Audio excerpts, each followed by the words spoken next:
नमस्कार, मैं Sanjay Kumar, SCS news में आपका स्वागत है। लहरियासराय स्थित व्यवहार न्यायालय परिसर में 25 मई को जिला विधिक सेवा प्राधिकार के तत्वाधान में वैकल्पिक निपटारा मध्यस्थता एवं जागरूकता शिविर का आयोजन किया गया। शिविर की अध्यक्षता जिला सत्र न्यायाधीश राम श्रेष्ठ राय ने की।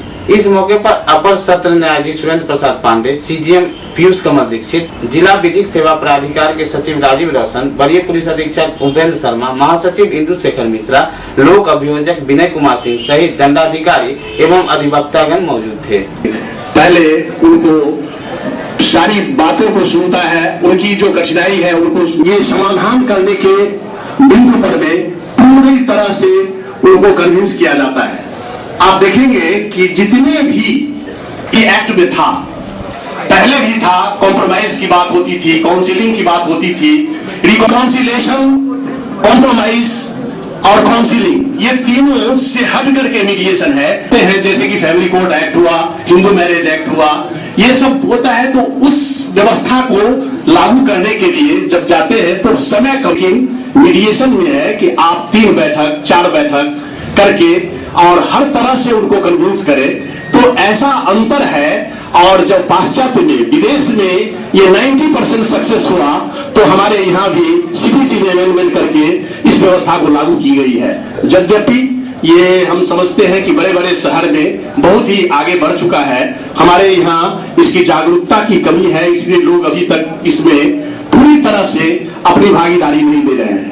तो इसलिए यह आवश्यक है कि हम इस व्यवस्था को लागू करने के लिए पूरी तरह से जागरूकता करें और लोगों को कन्विंस करें कि ये व्यवस्था के तहत आप अपनी मुकदमा को निपटारा कर देंगे। ये 2 बातें होती है। पहली बात कि यदि आपको न्याय मिलता है और न्याय मिलता है तो उसमें 2 पक्ष में एक जीतते हैं और दूसरे हार जाते हैं, उसका अंत नहीं होता है, कटुता जो है उसका निराकरण नहीं होता है। लेकिन आप मीडिएशन के जरिए, ये आपकी अपनी व्यवस्था है, आप दोनों मिलकर के मीडिएटर के माध्यम से जब मुकदमा को सुलह कर लेते हैं तो सारी कटुता समाप्त हो जाती है। तब एक सचिव का यहाँ पर जिला विधिक सेवा प्राधिकार का एक कार्यालय है और सचिव होते हैं सब जज एक।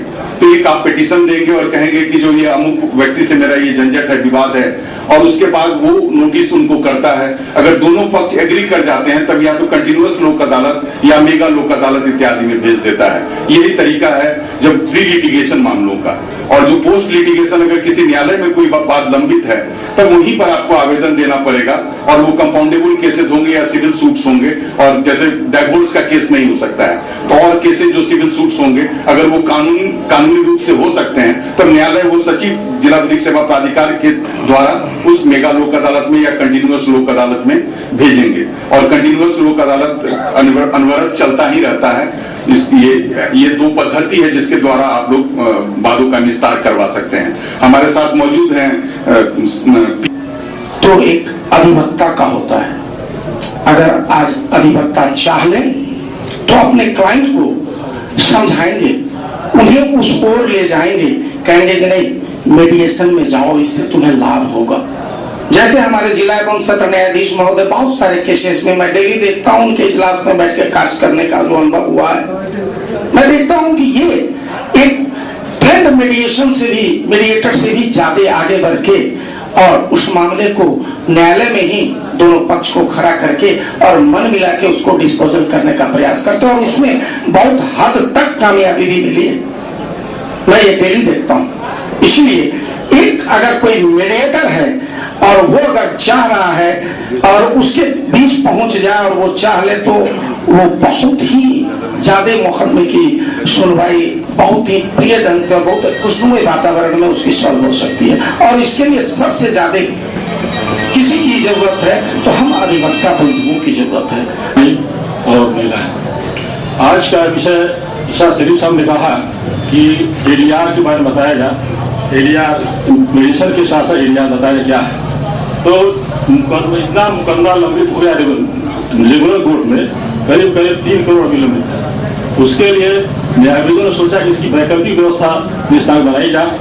उसके लिए CPC में संशोधन किया गया, 89 में घोषित किया गया, जिसे 5 तरह के व्यवस्था की गई है: आर्बिट्रेशन, कंसिलिएशन, लोक अदालत, जुडिशियल सेटलमेंट, मीडिएशन। लेकिन जो आर्बिट्रेशन में जाएंगे, कंसेशन में जाएंगे, उनको कंसेंट देना है और वो आर्बिट्रेशन एंड कंसेशन एक्ट 1993 से गवर्न होगा, उसका अलग प्रक्रिया है।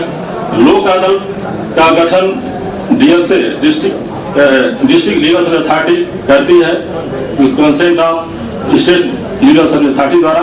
उसमें भी प्रक्रिया सुलह की है, उसमें भी कंसेशन बैठते हैं, सुलह के आधार निष्पादन करना है। जुडिशियल सेटलमेंट जो है, एक न्यायिक अधिकारी दूसरे न्यायिक अधिकारी को भेजता है कि ये मुकदमा जुडिशियल सेटलमेंट लायक है। उसमें टेक्निकलिटी है कि जो भेज देंगे, इस जो सेटलमेंट करा लेंगे, उसको दोबारा नहीं देख सकते हैं, ये बाइंडिंग है। सुप्रीम कोर्ट ने ये मैंडेटरी कर दिया है कि जो सिविल बात है 89 में है, उनको भेजना है ये मेडिसिन में, क्योंकि मेडिसिन भेजने के लिए कोई कंसेंट की जरूरत नहीं है। और ये मेडिसिन में जाएगा, 10 मीडिएटर जो है रखे गए हैं, जो दोनों पक्ष सुनने के वजह है बना, वो पुनः समाधान ढूंढना है, ये केवल मीडिएटर सहायता करेंगे। और उसमें ऐसी भी व्यवस्था है कि आप लोगों का कोई नुकसान नहीं हो, और आप लोग जो समय देंगे उसके लिए प्रतिदिन आपको 500 रुपया पर डे के हिसाब से मिलेगा, 500 रुपीज। और फिर पैरालीगल वॉलंटियर्स जो हमारे देहात से आएंगे, उनके लिए भी 250 रुपया पर डे मिलेगा, और प्रतिदिन वो लीगल एड क्लिनिक चलेगा। तो उसमें भी आप सुझाव, लीगल एड क्लिनिक का पर्पस ये है कि जितने सारे कार्यक्रम हैं विधिक सेवा प्राधिकार के या सरकार के जो कार्यक्रम है, चाहे मनरेगा हो, कुछ हो, रोड का निर्माण है या कोई स्ट्रक्चर है, कोई पुलिस एफआईआर नहीं ले रही है, तो आप वहां पर आ सकते हैं, वो आ सकता है, आपसे सलाह मांग सकता है, आप उसको उचित सलाह देंगे। न्याय वाद निस्तारण की जितनी प्रक्रिया है, लगभग सभी पर प्रकाश डाला गया है, और इसके लिए मैं सभी अतिथिगण का शुक्रगुजार हूँ, उनको धन्यवाद देता हूँ। अभिभावकों की ओर से जिन्होंने आपके विषय मध्यस्थता के विषय में जो उन्होंने समझाया और जिन्होंने भाग लिया, उन सभी लोगों का, महिलाओं का, वादकारियों का, सभी लोगों को मैं धन्यवाद देता हूँ। एक चीज इसमें मैं अतिरिक्त में कुछ नहीं जोड़ूंगा, लेकिन यह जरूर कहूंगा कि जब दो लोगों के बीच में विवाद होता है तो दोनों की मति भ्रमित रहती है, कोई सुलह करने की स्थिति में नहीं रहता। यह साइकोलॉजी बिल्कुल यथार्थ है, और इसीलिए मध्यस्थता की भूमिका अनिवार्य हो गई है। बहुत समझाने के बावजूद दो पक्षकार आपस में बैठ के नहीं कर सकते, इसलिए जो मध्यस्थता माध्यम है वो थर्ड पक्ष का है। वह केवल प्रोवाइड करता है, वातावरण प्रोवाइड करता है, फैसिलिटी प्रोवाइड करता है, दोनों को एक साथ बैठा करके चाहता है कि वो किसी रूप में शांत ढंग से, अच्छे ढंग से, स्वच्छ मन से अपने विवादों का निस्तारण करें। यह मध्यस्थता का है। बकाया सुलह केंद्र भी खुले हुए हैं, क्लिनिक खुलेंगी, बहुत सी चीजें हैं, लेकिन अधिवक्ता अगर यह सोचें कि वो उसमें कोऑपरेट नहीं कर सकते हैं, क्योंकि एक पक्ष को अगर हम कहेंगे तो ये भी मैं नहीं मानने के लिए तैयार हूँ कि समाज के और देश के विकास में इतिहास बताता है कि उन्होंने 2 कदम आगे चल करके काम किया है। इसीलिए इस व्यवस्था में भी, नई व्यवस्था में भी वो लोग 2 कदम आगे बढ़ेंगे, और इसीलिए शायद जो है लीगल क्लिनिक्स में उनका पैनल, उनकी जगह जो है उनको रखने की बात आ रही है, क्योंकि उनकी उपयोगिता इस तरह की है कि उनको हम लोग कहीं किसी भी रूप में उनको छोड़ा नहीं जा सकता है, और उनके बिना कुछ सफल रूप से हो भी नहीं सकता है। जिला विधिक सेवा प्राधिकार के तत्वाधान में 25 मई को व्यवहार न्यायालय परिसर में विशेष लोक अदालत का आयोजन किया गया। मामलों के त्वरित निष्पादन के लिए 6 बेंच लगाए गए थे। विशेष लोक अदालत के द्वारा समझौता के आधार पर 10 मामलों का निपटारा किया गया।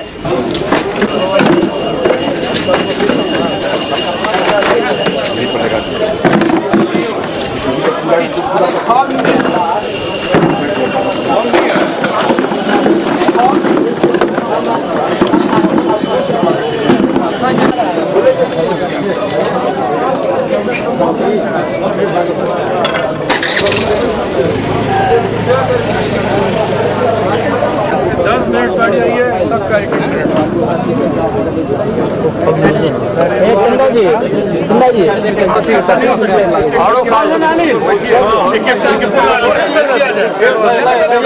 एक करके पुकार लगाया जाएगा, नहीं तो काहे के लिए लोग सब खड़ा रखिएगा। बैठ जाइए, बैठ जाइए करके कुर्सी लगा के लगवा विशेष लोक अदालत के संबंध में विधिक सेवा प्राधिकार के सचिव राजीव रोशन ने विस्तृत जानकारी दी। ये जिला विधिक सेवा प्राधिकार के द्वारा माननीय उच्च न्यायालय से एक एरियर्स कमेटी का एक आता है, ऑर्डर आता है, और उसके लिए हम लोगों ने एक पेटी कंपाउंडेबल ऑफेंसेस के लिए आज मेगा लोक अदालत का गठन किया है। जो कंपाउंडेबल केसेस हैं, जो मेल करने वाले हैं केसेस, उससे संबंधित एक बेंच हम लोगों ने लगवाया है। उसके अलावा हम लोगों ने फॉरेस्ट वाला केसेस, एक्साइज वाले केसेस के लिए एक बेंच, यानी कुल 6 बेंच हम लोगों ने लगवाया। एक फैमिली कोर्ट से डिस्प्यूट से रिलेटेड जो केसेस है उसका एक बेंच लगवाया है। एक हम लोगों ने एक एक्साइज वाला हो गया, 6 बेंच है कुल, और एक क्रिमिनल केसेस का होगा, एक म्यूटेशन केसेस का होगा, एक लेबर केसेस का होगा। तो ये सब केसेस का हम लोगों ने 6 बेंच कुल लगवाया है यहाँ पे, और उसका बाद का निस्तारण करने का प्रयास किया जा रहा है। 6 बेंच में पीओ लोग बैठे हुए हैं, और आप देख रहे होंगे कि काफ़ी भीड़ लगा हुआ है। अब धीरे धीरे देखते हैं कि कितना वादों का निस्तार होता है। सर, लोक अदालत क्लिनिक क्या है? एक लीगल एड क्लिनिक जैसे प्राइमरी हेल्थ सेंटर है, तो प्राइमरी हेल्थ सेंटर का जो कंसेप्ट है वो क्या होता है, अगर किसी को चोट लग गया, किसी को जख्म हो गया, तो कहाँ जाएगा? तो वो जख्म के लिए वो तुरंत जाता है प्राइमरी हेल्थ सेंटर। उसी तरह से लीगल एड क्लिनिक पहले हर एक ब्लॉक में खुलना है, उसके बाद हर एक पंचायत में खुलना है, और उसमें एक पैरालीगल वॉलंटियर्स बैठेंगे, और अभी अधिवक्ता का तो नहीं है, बाद में अधिवक्ताओं को भी उसमें बैठाया जाएगा। तो कुछ सहायता अगर कोई चीज़ का होता है, तो अगर कुछ प्रॉब्लम्स आता है उनके पास, तो वो पूछेंगे उनसे, और वो उसका निस्तार करने का प्रयास करेंगे। अगर वो पॉसिबल नहीं होगा, तब वो सचिव जिला विधिक सेवा प्राधिकार से बात करेंगे, और सचिव जिला विधिक सेवा प्राधिकार फिर जैसा होगा बात करके, उनके पास एक रिटेनर लॉयर्स का पूरा पैनल रहेगा, तो वो जवाब ढूंढेंगे उसका, और खुद जवाब नहीं दे पाएंगे तो नालसा से और Bihar state legal services authority से बात करके सॉल्यूशन ढूंढ करके उनको बताने का प्रयास कब से चालू किया जा रहा है? ये लगभग हम लोग जैसे फ्रंट ऑफिस हम लोगों ने खोल दिया है। डीएम साहब को रिक्वेस्ट किया है, कुछ एक वीडियो साहब को भी कहा है कि इमीडिएटली हम लोग को एक रूम प्रोवाइड किया जाए हर एक ब्लॉक में, जिससे कि हम लोग शुरू कर सकें लीगल एड क्लिनिक। तो निश्चित तौर पर हम लोग सोच रहे हैं कि जो जल्दी ही उसका उद्घाटन हो जाएगा हर जगह। तो समय सीमा तय नहीं हुआ है सर? समय सीमा, क्योंकि ये सब निर्भर करता है कि डीएम साहब हम लोग को कब उपलब्ध कराते हैं। वो रूम पंचायती राज अधिकारी को भी लिखा गया है कि जो इमीडिएटली हम लोग को रूम प्रोवाइड किया जाए, इंफ्रास्ट्रक्चर प्रोवाइड किया जाए। और आना है पैरालीगल वॉलंटियर्स का एक सिलेक्शन का उसका जो तरीका है उसमें बदलाव आया है। तो जो हम लोगों ने नाम रिकमेंड हुआ था यहाँ से जिला विधिक सेवा प्राधिकार से, वो हुआ है कि नहीं, अब इस ढंग से आप करके भेजिएगा। तो उस तरीके से हम लोग नए तरीके से प्रयास कर रहे हैं, तो उसका हो सके कि लीगल एड क्लिनिक खुल सके और पैरालीगल वॉलंटियर्स का सिलेक्शन। लोक अदालत के बेनिफिट कितने जनताओं को मिल रहा है? लोक अदालत जैसे एक प्री लिटिगेशंस मामला जो आ रहा है, उसमें तो देखते हैं कि जब न्यायालय में लंबित नहीं है, तो वो सब मामला तो का निपटारा तो बहुत आसानी से हो जा रहा है। जहाँ तक पोस्ट लिटिगेशन मामले का है, बहुत कम सिविल केसेस बहुत कम आ रहे हैं। हाँ, कंपाउंडेबल केसेस जैसे देखिएगा कि यहाँ पर बहुत सारा बेंच लगा हुआ है, परंतु कंपाउंडेबल केसेस का सिर्फ भीड़ लगा हुआ है कंपाउंडेबल केसेस वाले में। तो जो मेल सुलहनीय वादों का संख्या है वो हो रहा है, उसी में निस्तार हो रहा है, और दूसरा में उतना ज़्यादा सक्सेसफुल शायद नहीं हो पा रहा है, बल्कि प्रयास जारी है। आपके लग रहा है जो प्रचार प्रसार की जरूरत है? जी, प्रचार प्रसार की निश्चित तौर पर जरूरत है। इसलिए ना एक आज जो आपने एक कार्यक्रम देखा होगा, उसमें था पहले हम लोग मीडिएशन अवेयरनेस करते थे, परंतु अब कहा गया नहीं, आप लोक अदालत का भी अवेयरनेस कीजिए। यानी कि ये लोगों की जानकारी दीजिए कि आपके पास कंटिन्यूअस लोक अदालत है, आपके पास अन्य लोक अदालत है, ये मेगा लोक अदालत होता है, स्पेशल लोक अदालत होता है। तो इसकी जानकारी आप लोगों को देने का प्रयास कीजिए। यानी प्रयास जारी है, और हम लोग उम्मीद करते हैं कि हम लोग सफल होंगे आगे। ये बेंच श्रम विभाग के लिए, श्रम विभाग के केसों के विवादों के लिए लगाया गया है, लेकिन आज ऐसा है कि एक भी रिकॉर्ड यहाँ आया नहीं, किसी भी कोर्ट से नहीं आया। इसलिए आज श्रम विभाग का एक भी केस का निष्पादन नहीं होगा। इसका प्रचार प्रसार होना चाहिए, इसका प्रचार प्रसार होना चाहिए। लोगों को इस विषय में जानकारी होगी तभी तो कुछ काम होगा। लोगों को इस विषय में जानकारी ही नहीं है, जागरूक नहीं है, जिस कारण से अभी हमारे यहाँ जो है सो एक भी जो है फाइल नहीं आया है। अगर दोनों पार्टी को पता होगा, जानकारी होगा कि लोक अदालत क्या है नहीं है, तो आदमी आएगा तो कुछ बात का निपटारा होगा, स्पीडी ट्रायल होगा। लेकिन लोगों को जानकारी ही नहीं है, जानकारी होना चाहिए, जो कि आप लोग दीजिएगा। कंपाउंडेबल मामले यहाँ आते हैं तो मैं समझौता करने के लिए यहाँ उपस्थित हूँ। माननीय विधिक सेवा प्राधिकार द्वारा हमें आदेश दिया गया है उपस्थित होने के लिए।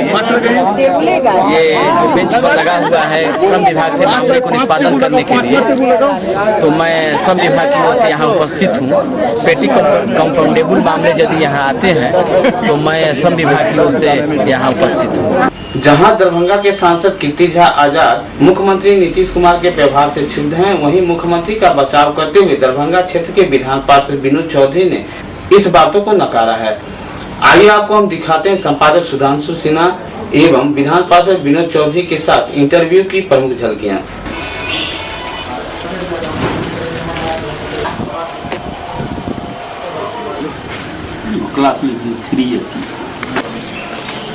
दरभंगा सरवासियों के लिए और जो सटे हुए कंसर्निंग एरिया है उसके लिए काफ़ी कुछ दिया है, लेकिन ये कुछ विवाद भी छूट इसमें रह गया है।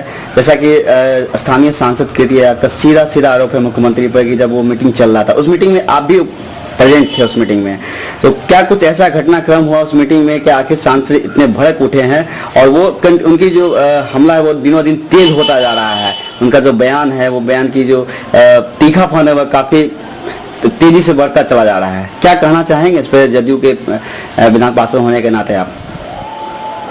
मैं उस बैठक में, समीक्षा बैठक में रहा, सेवा यात्रा के क्रम में भी मैं हर जगह माननीय मुख्यमंत्री जी के साथ रहा। कहीं से मुझको नहीं लगता है जो विवाद का कोई अर्थ बनता। सेवा यात्रा माननीय मुख्यमंत्री नीतीश कुमार जी का व्यक्तिगत यात्रा नहीं है। बिहार मंत्रिमंडल के निर्णय के अनुसार सेवा यात्रा वो कर रहे हैं। अब मंत्रिमंडल में भारतीय जनता पार्टी और जदयू दोनों के मंत्री शामिल हैं, तो ये मंत्रिमंडल का निर्णय है और उस निर्णय के अनुसार माननीय नीतीश कुमार जी सेवा यात्रा कर रहे हैं। और इस यात्रा पर कोई विवाद खड़ा करना भारतीय जनता पार्टी और जनता दल यू यानी गठबंधन जो हमारा चल रहा है बिहार में वर्षों भर से, उस गठबंधन को कमजोर करना होगा, ये मेरी अपनी सोच है। जहां तक सवाल है माननीय सांसद कीर्ति आजाद जी के बयान पर, तो मैं क्या कहूं आपसे। माननीय नीतीश कुमार जी ने स्वयं आज अपनी प्रतिक्रिया जाहिर की है और हम लोग मर्माहत हुए हैं उससे। पूरे बैठक में, समीक्षा बैठक में माननीय नीतीश कुमार जी ने स्वयं कहा जनप्रतिनिधियों से कि आपकी जो समस्या हो उस समस्या को आप रखें, उसकी समीक्षा करें। और सारे भारतीय जनता पार्टी के विधायक हों, जनता दल यू के विधायक हों, विधान पार्षद हों, सारे माननीय सदस्यों ने अपने अपने क्षेत्र का मामला उठाया और उसका समाधान हुआ। माननीय आजाद जी ने भी अपनी बात रखी और 2 बार जो उन्होंने बातें रखी उसका निदान हुआ, उसका समाधान हुआ।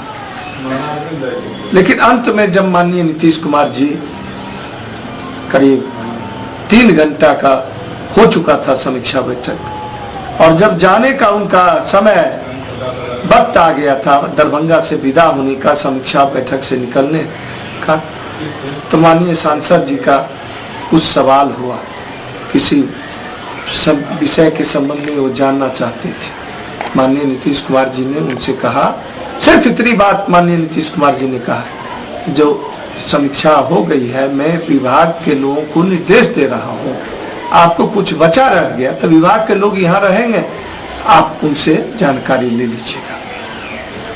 ये कहीं से नहीं लगता है जो उनको डांटा गया या उनको रोका गया, इनको टोका गया। अब कैसे वो उनको ये लगा कि जो उनको रोका गया है ये तो वो बताएंगे, कैसे वो आहत हुए वो तो वो बताएंगे। मेरा सिर्फ इतना ही मानना है।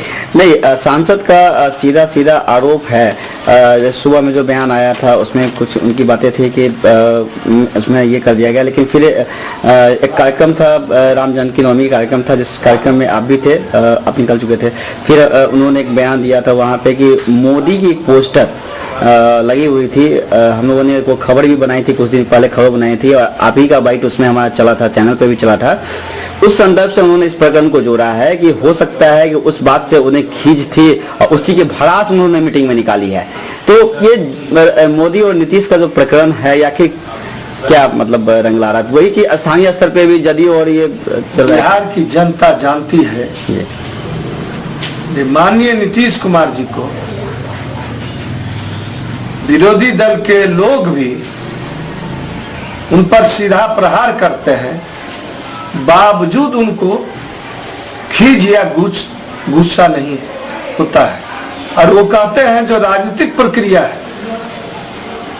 इस प्रक्रिया के तहत आप जो कर रहे हैं वो सबको अच्छा लगे, ये जरूरी नहीं। विरोधियों के द्वारा अगर विरोध किया जाता है वो तो एक सतत प्रक्रिया, वो होता ही रहता है, उससे मतलब वो जो, लेकिन अगर अपने ही दुख दें, आप दोनों का गठबंधन है और आप दोनों एक राजग गठबंधन में दोनों आदमी साथ चल रहे हैं, और जब आप ही के गठबंधन के एक सशक्त पार्टी के जो है स्थानीय सांसद है, उनका इस तरह का विरोध हो, उन्होंने ही अगर इस तरह की बात कह दी हो, तो फिर उस पर क्या कहना? नहीं, मैं नहीं समझता हूं जो मोदी जी का, नरेंद्र मोदी जी का पोस्टर एक ही बैनर में बाएं गेट पर में बाएं मुख्यमंत्री जी का, दाएं नरेंद्र मोदी जी का लगा हो, वो पोस्टर भी माननीय नीतीश कुमार जी करीब शाम ढलने को था तब उस सड़क से गए, और देखा भी होगा तो कोई प्रतिक्रिया, और कीर्ति झा आजाद जी पर उसकी खिंच निकाले, स्थानीय विधायक पर नहीं निकाले, दूसरे जो अमरनाथ गामी के कार्यक्रम में वो गए, वो जिस सड़क से पोस्टर था उसके बाद वो मिल्लत कॉलेज गए हैं, मिल्लत कॉलेज के बाद माननीय अमरनाथ गामी जी के घर पर गए हैं, जो भारतीय जनता पार्टी के विधायक हैं, तो नहीं जाते वो, उस कारण खींच होता तो वहां नहीं जाते। इसलिए ये कहना, इस प्रकरण को उससे जोड़कर देखना सर्वथा गलत होगा। और मैं तो कहता हूं कि कोई भी व्यक्ति वहां जो बैठे हुए जो हमारे माननीय सदस्य हैं, किसी ने इस बात को इतनी गंभीरता से नहीं ली होगी, और माननीय सांसद ने किस परिप्रेक्ष्य में इतना गंभीर इस बात को ले लिया, और उनको रोका गया, टोका गया, ये बात कहीं से नहीं है। उन्होंने अपनी पूरी बात पूर्व में रखी थी। जब माननीय नीतीश कुमार जी अधिकारियों को निर्देश दे रहे थे चलते समय, तब इन्होंने कुछ कहना चाहा, तो उन्होंने कहा कि आप पूछ चुके हैं और आपको दूसरा जो सवाल हो, यहाँ लोग रहेंगे, आप कर लीजिए।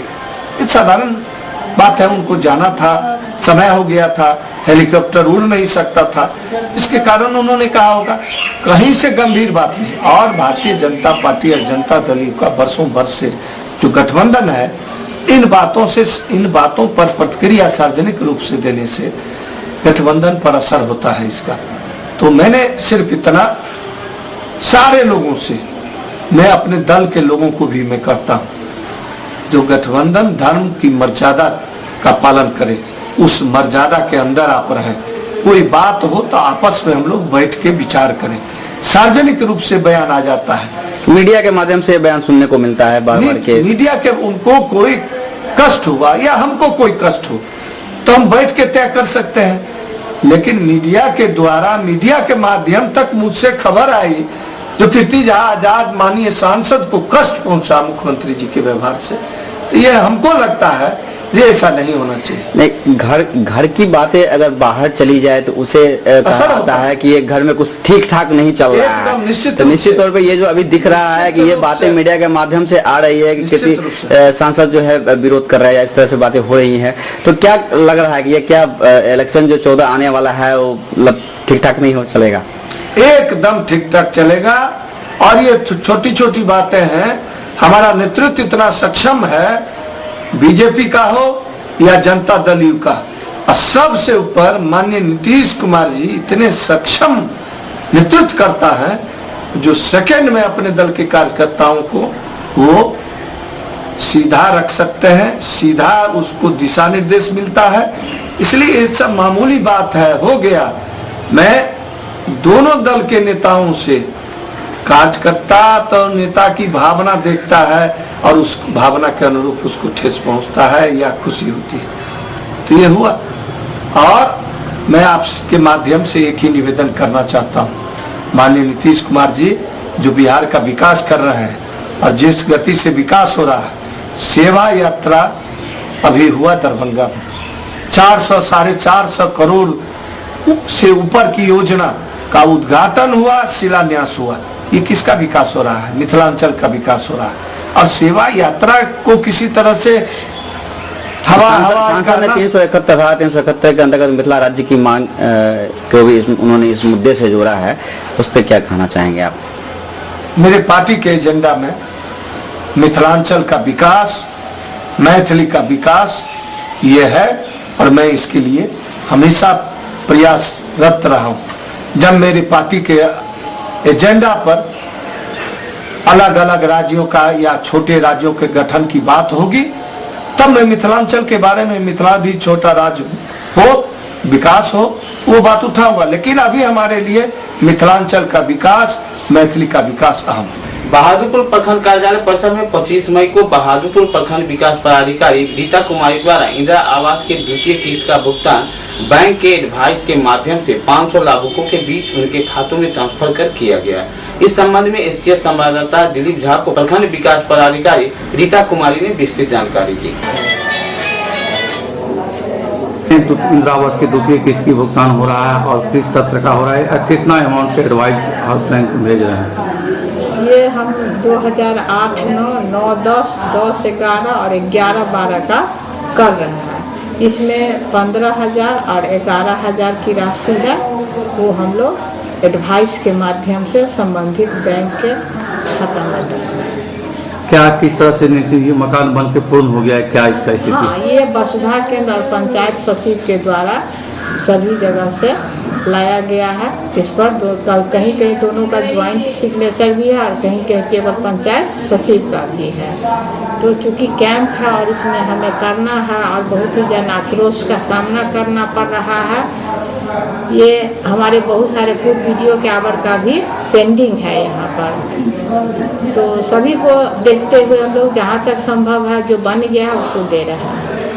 और क्या आपकी प्राथमिकता रहती है, कितने बनने के बाद आप द्वितीय किस्त भुगतान करते हैं? लिंटर। तो आपके यहाँ ये आज कितना के भुगतान कर रहे हैं? हमारा लक्ष्य था कम से कम 500 हो जाए। अभी हमारा कल तक का 277 था और आज भर दिन में हम जो कर पाएंगे वही हमारा अचीवमेंट होगा। जो बच जाएंगे उनको हम कल परसों के डेट में भी करते चलेंगे, क्योंकि एक सतत प्रक्रिया है, इसलिए इसे रोका नहीं जाएगा। क्या इसमें बिचौलिया का अहम भूमिका निभा रहा है? क्या इसमें कोई बिचौलिया नहीं, यहाँ बस शुद्ध रूप से पंचायत सचिव और वसुधा केंद्र वाले। बलभद्रपुर अवस्थित कांग्रेस पार्टी कार्यालय में 25 मई को जिला अध्यक्ष मोहम्मद जहांगीर आलम की अध्यक्षता में जिला के पार्टी के पदाधिकारी एवं प्रखंड अध्यक्षों के साथ समीक्षात्मक बैठक का आयोजन किया गया। बैठक में आगामी 5 जून को प्रस्तावित प्रमंडलीय सम्मेलन के आयोजन का तिथि बढ़ाकर 16 जून कर दिया गया। साथ ही प्रमंडलीय सम्मेलन के तैयारियों की समीक्षा की गई। हमारे जिला कांग्रेस के नेता हैं, सारे लोग अभी बैठे हैं। अभी किसी की जिम्मेदारी तय नहीं हुई है जिला कांग्रेस कमेटी के अध्यक्ष के माध्यम से। जिला में प्रमंडलीय सम्मेलन दरभंगा में बहुत दिनों के बाद हो रहा है। इसमें कांग्रेस जन सम्मेलन कब हुआ था? बहुत पहले, आज से करीब 20-25 वर्ष पहले प्रमंडलीय सम्मेलन दरभंगा में।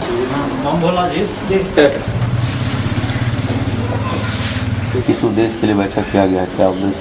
आज बैठक हम लोगों ने की थी 5 तारीख को हम लोगों का प्रमंडलीय सम्मेलन तय पाया था, लेकिन नेताओं के व्यस्तता के कारण वो डेट बढ़ा दिया गया है और 16 जून को रख दिया गया है।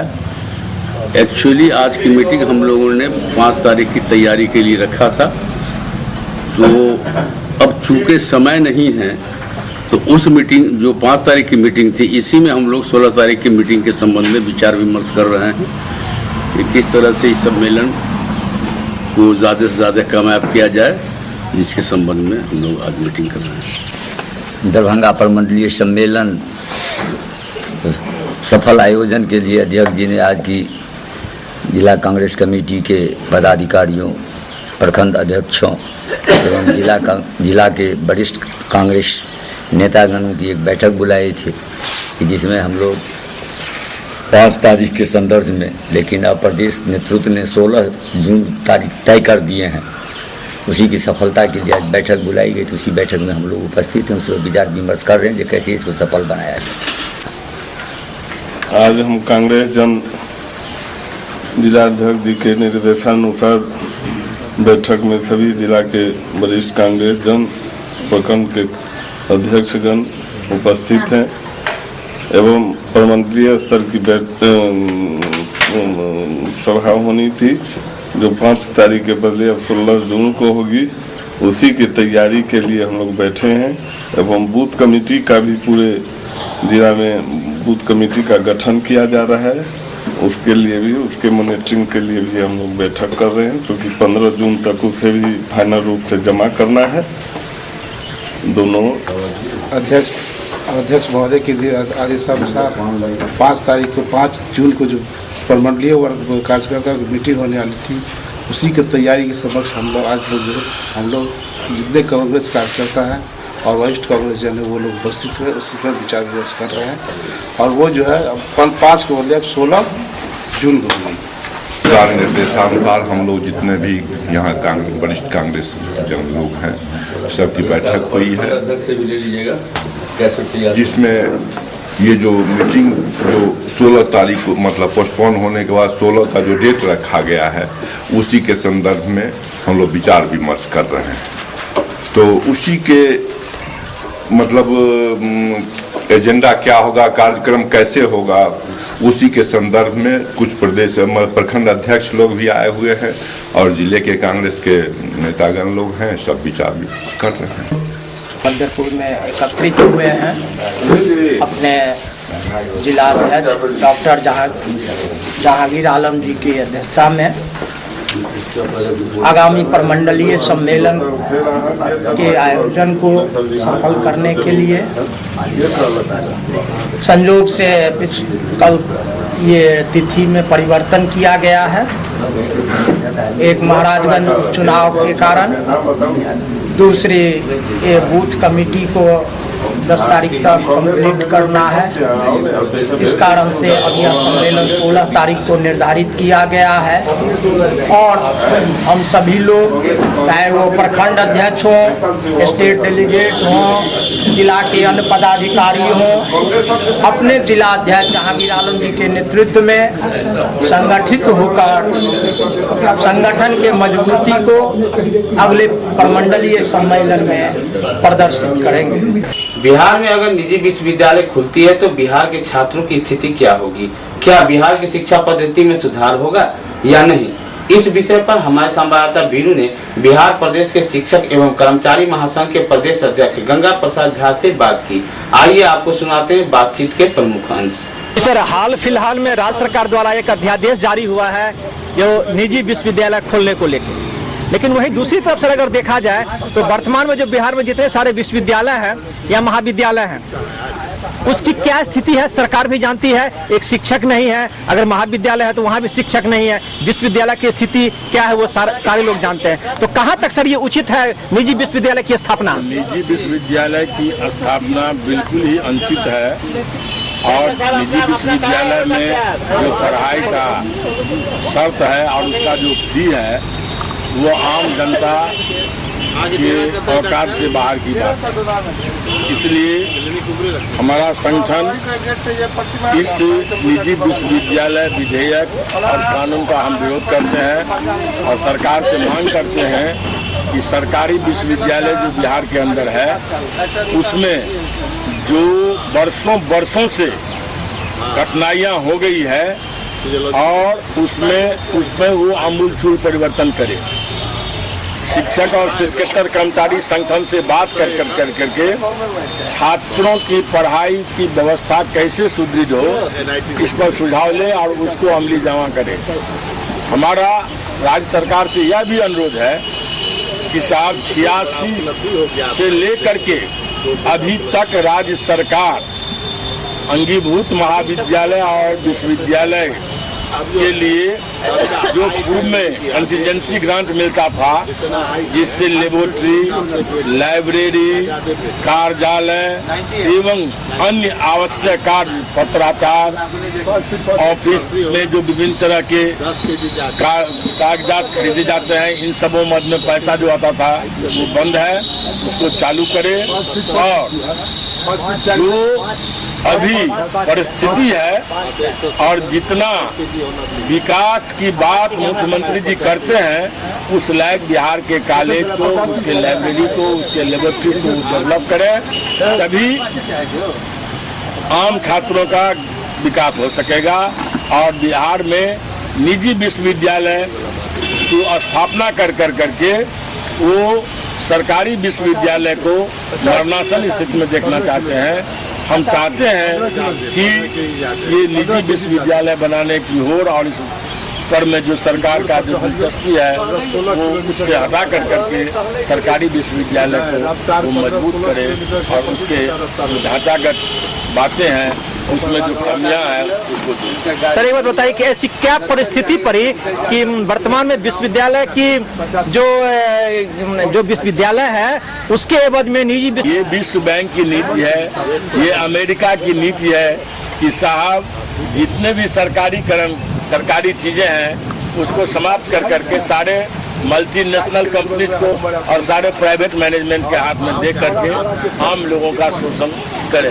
और उसी के तहत ये बातें होती है और उसके अंदर जो कामगार हैं, जो काम करने वाले लोग हैं, जो उससे हित साधने वाले लोग हैं, वो विरोध कर रहे हैं। विभिन्न छात्र संगठन, विभिन्न ट्रेड यूनियन संगठन और विश्वविद्यालय के अंदर जो फूटा और बिहार राज्य विश्वविद्यालय एवं महाविद्यालय कर्मचारी महासंघ है, हम शुरू से ही इसका विरोध करते हैं। अभी हाल में सरकार ने एक निर्णय दिया है कि साहब जिसको नैक से मान्यता नहीं रहेगी उसको हम कोई ग्रांट नहीं देंगे। ये नैक क्या है?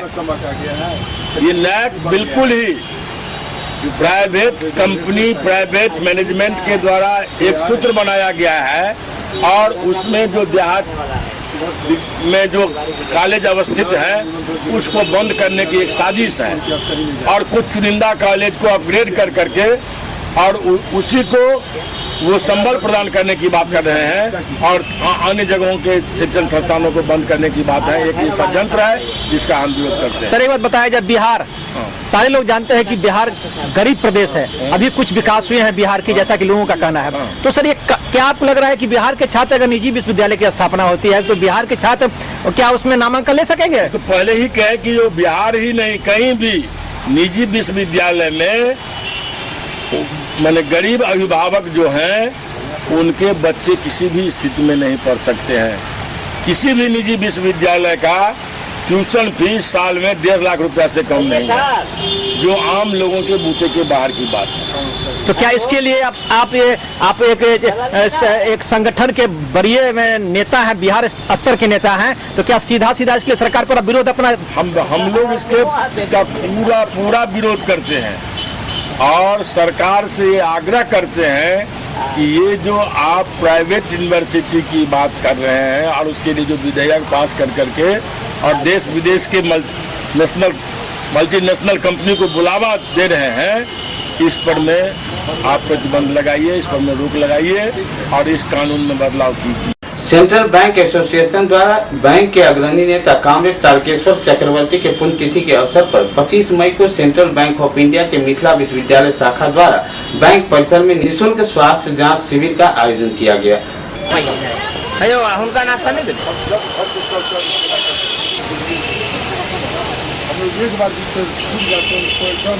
चेक करेंगे यहाँ पे 190 बाई 140 रहे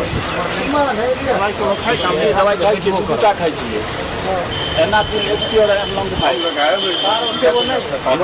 एनाफिलेक्सी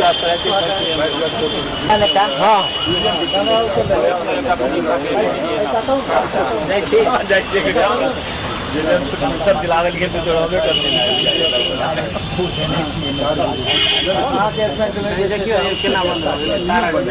सब बंद हो गया। इस स्वास्थ्य शिविर का आयोजन हमारे all India bank employees association के संस्थापक नेता और बैंकिंग इंडस्ट्री के सर्वमान्य नेता, जिनके अगुवाई में बैंक का नेशनलाइजेशन हुआ, बहुत सारे सोशल वर्क बैंक में हुए, जो हमारे बिहार में भी Bihar state Central Bank employees union के संस्थापक थे और बिहार के प्रति भी उनका बहुत ज़्यादा लगाव था।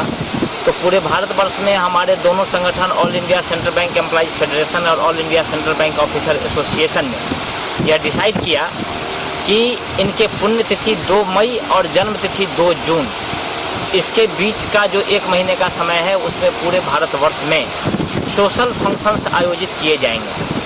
और उसी सोशल फंक्शंस के तहत जो हम लोगों का दायित्व बनता है समाज के प्रति एक ट्रू ट्रेड यूनियन के रूप में, हम लोग पूरे भारतवर्ष में ये हमारा कार्यक्रम चल रहा है। उसी के तहत हमारे Bihar state Central Bank employees association और Bihar state Central Bank officer association ने यह डिसाइड किया कि दरभंगा के शहर ज़मीन पर हम 3 कार्यक्रम करेंगे, जिसमें कि 18 तारीख को हमारा कार्यक्रम था वृक्षारोपण का, जिसको कि यहाँ के माननीय कुलपति ने उद्घाटन किया था।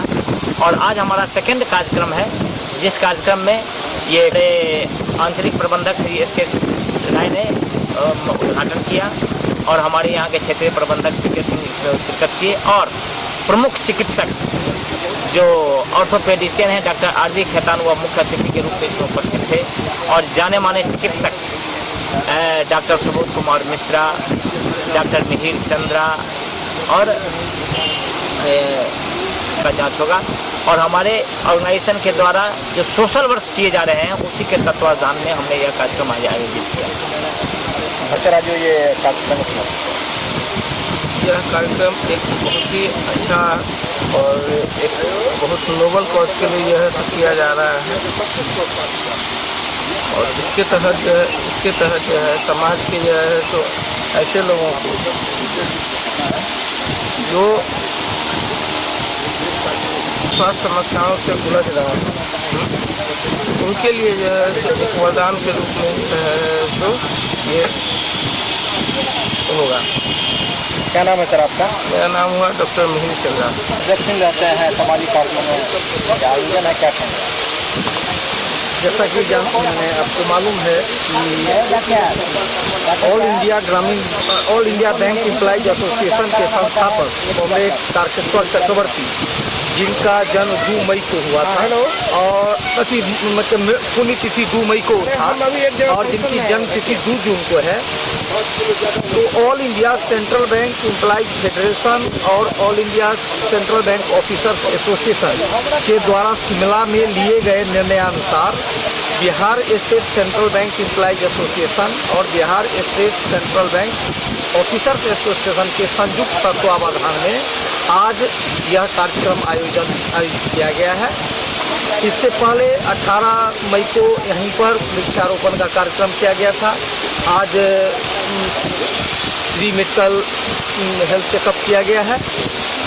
इसमें बहुत से डॉक्टर यहाँ आकर के लोगों को अपनी सेवा दिए हैं, लोग कैसे स्वस्थ रहें इसके बारे में जानकारी दिए हैं। इसके साथ ही हम लोगों को क्या क्या सावधानी बरतनी चाहिए इसके बारे में बताया गया है। प्रायः ऐसा होता है कि लोग जब कभी भी बीमार ज़्यादा हो जाते हैं तभी डॉक्टर के पास चले जाते हैं, जैसा कि आज ही हुआ है। जब जांच हुआ है तो हमारे कुछ लोग जो बीमार गंभीर रूप से हैं लेकिन वो नहीं जान पाते थे, लेकिन इस जांच के क्रम में जानकारी मिली कि वो बीमार हैं और उन्हें स्वस्थ कराने के लिए जो है जानकारियाँ दी गई है। हमारा प्रयास है कि हम केवल बैंक कर्मचारियों के हित में ही नहीं सामाजिक दायित्वों का निर्वहन भी करें और इसी क्रम में हम यह कार्य कर रहे हैं। हम आपसे उम्मीद करते हैं कि अगले 2 जून को जो इनके जन्म तिथि पर हमारा कुंवर होम में जो कार्यक्रम है 9 बजे दिन से, आप जरूर उस दिन भी इस कार्यक्रम में आवे और हम लोगों के मनोबल को बढ़ावें, जिससे कि आगे भी हम लोग इस तरह के सामाजिक कार्यों में अपनी अग्रणी भूमिका निभा सकें। बंगाली टोला अवस्थित उदय चंद्र मिश्र के आवास पर 19 मई से 24 मई तक जानकी नवमी मनाई गई। 24 मई को मां जानकी का छठी कार्यक्रम का आयोजन किया गया। छठी कार्यक्रम के उपरांत 25 मई को मां जानकी के तस्वीर को जल में विसर्जन किया गया।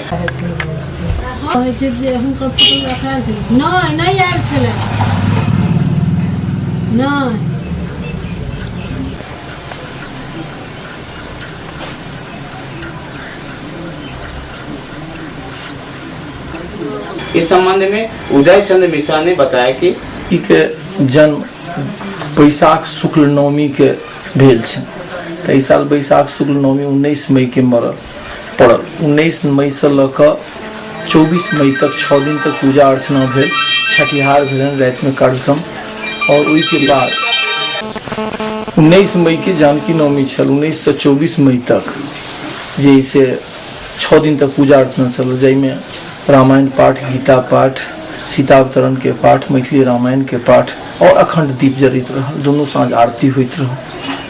ओकर बाद पूजा 24 के साँझ में छठिहारक कार्यक्रम के संगे संपन्न भेल। आई 25 तारीख के भोर के 10 बजे जे से अहाँ भगवती हमसे विदा केलियन है, हमसे भसान केलियन है।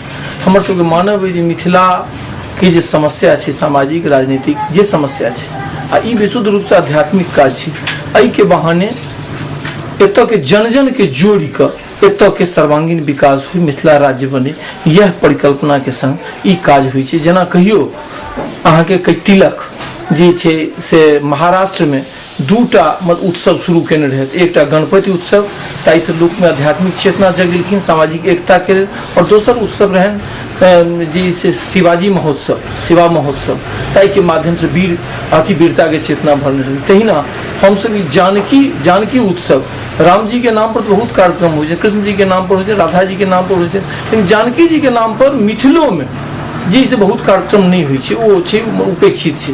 तो हम सब ओहि माध्यम से मिथिला के जे समस्या छै तकरा दूर करऽ के, और एत जना जानकी नवमी के छुट्टी भेलिए तेना राष्ट्रीय स्तर पर छुट्टी हो, और जानकी महोत्सव के मध्य परिकल्पना अंतर्राष्ट्रीय स्तर पर हो, जे बेर फेसबुक के माध्यम से जे से अहाँ जानकी जी के अहाँ नाइजीरिया में भेल, बहरीन में भेल, वो चाहे अमेरिका में भेल, चाहे बम्बई में भेल, तेकर फोटो एत छपल है। एकर मतलब लगे कि जानकी उत्सव के प्रचार प्रसार भ रहा है। साथ ही आपको दिखाते हैं शुभंकरपुर में आयोजित जानकी महोत्सव की झलकियाँ।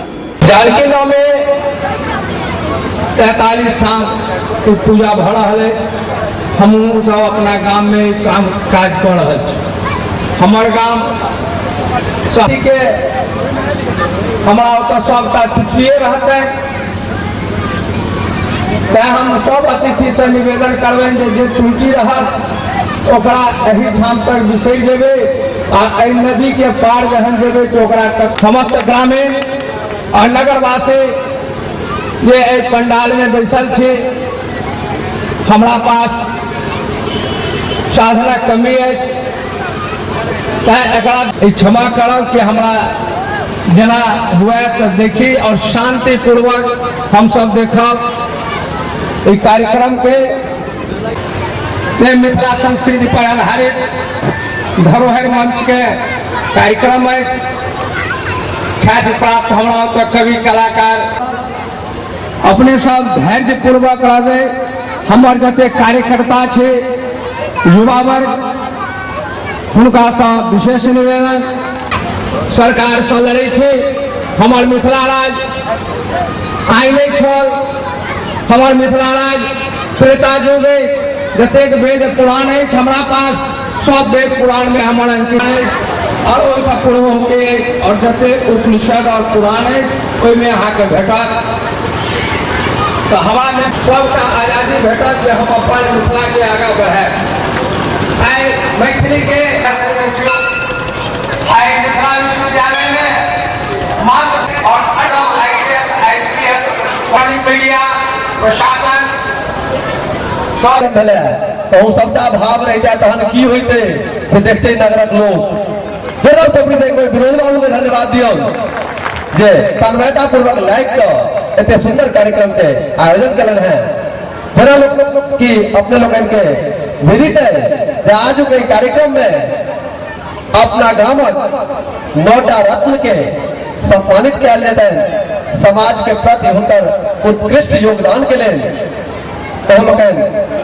आयल किछु गोटे जे गोलोकवासी भ गेल छथि मुदा हुनकर जे कृति छनि हुनका हमरा लोगन उनके कृति के बल पर हमरा लोगन आगे बढ़ रहल छी उनको लोगन के नमन करबा के लेल हमरा लोगन सम्मानित करबा भाव मन में अन्य छी उनको लोगन के सम्मानित कयल जेतै हुनकर जे भावी पीढ़ी के लोग या हुनकर जे प्रतिनिधि छथिन से सब सम्मान ग्रहण करथिन मुदा ताहि से पहिने हम चाहे छी जे ओहने जे एकटा आई जिनका हमरा लोगन मरणोपरांत सम्मान देबनि अंतर्राष्ट्रीय ख्याति गायक स्वर्गीय हेमकांत झा जी एक गीत गबै छला है चंद्रमा उतरल गमन सँ चांदनी के सजाओ दोसर गीत हुनकर छलन हवा रे हवा चल चल चल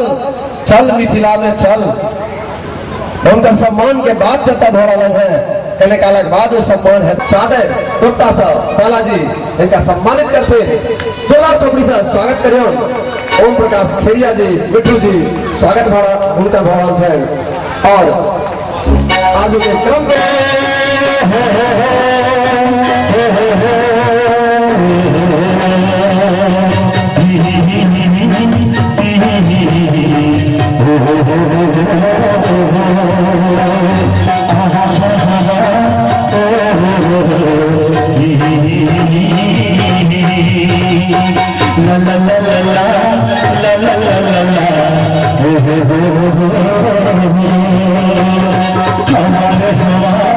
चल चल चल चल मिथिला चल हमारे हवा चल चल चल चल मिथिला चल सुरभि के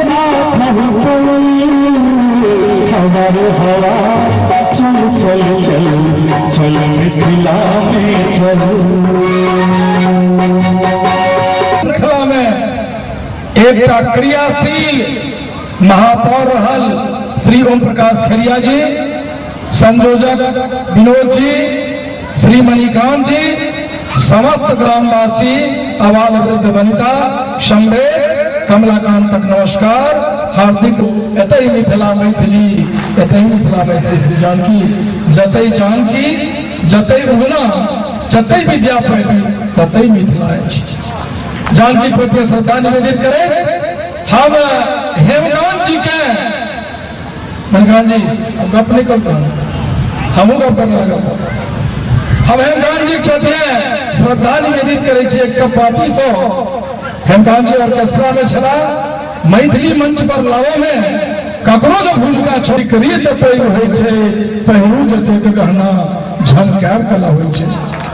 श्रृंगार करू रच को, श्रृंगार करू रच को, दर्पण समुदा बच को, नैन तसवने में चमकार कला होय। मिथिला में भले जखन मिथिला में दुर्भिक्ष चले, आकाल चले, तो राजा जनक हर जोतना शुरू कले और वही भाग के जो अगला भाग होय छे, अग्रभाग, तकरा सीत कहल जाय छे। ताई से सीता जन्म भेले, ते हमरा लोगन हुनका सीता नहीं, सीता संग संग भूमिजा सेहो कहै छे। और जखन हुनकर जन्म भेले, राजा जनक हो भेले, तो समस्त मिथिला के लोग सब क्रियाशील हो गए। 25 मई को विश्व हिंदू परिषद दरभंगा जिला के कार्यकर्ताओं के द्वारा विश्व हिंदू परिषद के अंतर्राष्ट्रीय कार्याध्यक्ष हिंदू हृदय सम्राट डॉक्टर परवीन भाई टगोरिया जी का मुस्लिम बेदारी कारवां के द्वारा पुतला दहन के विरोध में इमाम बुखारी का पुतला दहन लहरिया टावर चौक पर किया गया। पुतला दहन जिला सह मंत्री मनोज कुमार सिंह के नेतृत्व में किया गया।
दहन किए हैं एसआई टावर पर? किनका पुतला दहन किए हैं? ये हम लोग इमाम बुखारी साहब का प्रतिमा का ये किए हैं, दहन किए हैं। क्यों?